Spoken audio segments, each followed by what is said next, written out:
नैसर्गिक शेतीचा मार्ग स्वीकारण्याचे शेतकऱ्यांना आवाहन। दिशा बैठकीत खासदार डॉक्टर बच्छाव यांचे निर्देश। धुळे जिल्हा परिषदेच्या सभागृहात खासदार डॉक्टर शोभाताई बच्छाव यांच्या अध्यक्षतेखाली दिशा समितीची एक अत्यंत महत्त्वाची बैठक पार पडली। या बैठकीत केंद्र सरकारच्या सर्व योजनांचा सविस्तर आढावा घेण्यात आला। डॉक्टर शोभाताई बच्छाव यांनी प्रामुख्याने शेतकऱ्यांच्या हिताचा विचार करत जिल्ह्यातील जास्तीत जास्त शेतकऱ्यांनी नैसर्गिक शेतीकडे वळावे यासाठी कृषी विभागाने ठोस पावले उचलण्याचे निर्देश दिले आहेत। नैसर्गिक शेतीमुळे उत्पादन खर्च घटून शेतकऱ्यांचे उत्पन्न वाढेल आणि जमिनीची सुपीकताही टिकेल असा विश्वास त्यांनी यावेळी व्यक्त केला। यासोबतच जलजीवन मिशन, प्रधानमंत्री ग्राम सडक योजना आणि अंगणवाड्यांचं डिजिटलायझेशन यांसारखी कामं दर्जेदार व वेळेत पूर्ण करण्याच्या सूचना त्यांनी दिल्या। विशेष म्हणजे या बैठकीत कामात दिरंगाई करणाऱ्या आणि विनापरवानगी गैरहजर राहणाऱ्या विभाग प्रमुखांवर खासदारांनी कडक शब्दात ताशेरे ओढले असून अशा दांडीबहाद्दर अधिकाऱ्यांना तात्काळ कारणे दाखवा नोटीस बजावण्याचे आदेशही प्रशासनाला दिले आहेत। जिल्ह्याच्या विकासासाठी केंद्राच्या योजना तळागाळापर्यंत पोहोचवण्याबाबत या बैठकीत सखोल रणनीती आखण्यात आली आहे।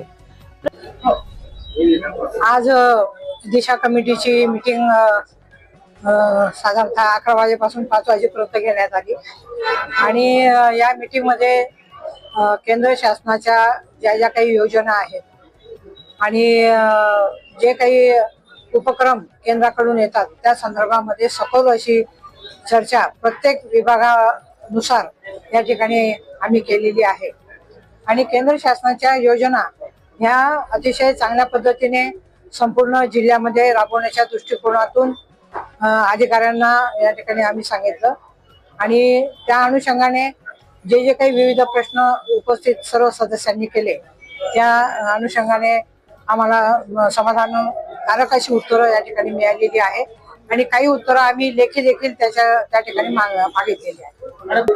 नाही, आता या ठिकाणी काही HODs वगैरे उपस्थित नव्हते, काहींनी फोन करून लेखी परमिशन घेतली होती परंतु काहींनी नव्हती घेतली। त्या संदर्भामध्ये प्रशासनाला आम्ही सांगितलेलं आहे की असे जे कोणी परमिशन न घेतलेले अधिकारी असतील त्यांना लेखी नोटीस देण्यात। धुळे शहरातील वाचकांच्या 22 वर्षापासून पहिल्या पसंतीचे दैनिक शब्दगंगा, निर्भय वाचकांचे निर्भय दैनिक, दररोज हजारो वाचक जोडणे हाच आमचा संकल्प। केवळ व्हॉट्सअपवरच नाही तर दैनिक शब्दगंगाचा रंगीबिरंगी मुद्रित अंक दररोज सकाळच्या चहासोबत वाचकांच्या प्रत्यक्ष हातात असते आणि व्हॉट्सअप ग्रुपच्या माध्यमातून आपल्या वाचकांचा आकडा लाखांच्या घरात आहे। आपली बातमी आपल्या हातात। चॅनल शेअर करा, लाईक करा, Shabdganga news point channel subscribe करा।